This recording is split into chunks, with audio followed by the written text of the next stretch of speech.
Welcome to this comprehensive guide on setting up professional email using Squarespace and Google Workspace. Today, we'll explore the importance and benefits of having a dedicated work email.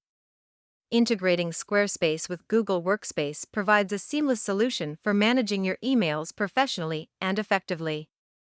Let's dive into how this works. First, we will sign up for Google Workspace. Navigate to their website and choose a plan that suits your needs. Next, we'll verify your domain in Squarespace. This process ensures that you are the owner of the domain associated with your professional email. Now, let's configure your DNS settings within Squarespace to point your domain to Google Workspace. It's time to create your user accounts in Google Workspace.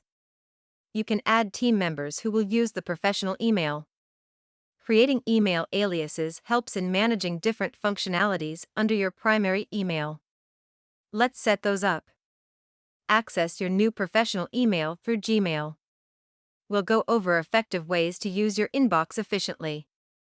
Sometimes things might not go as planned. Let's troubleshoot some common setup issues you may encounter.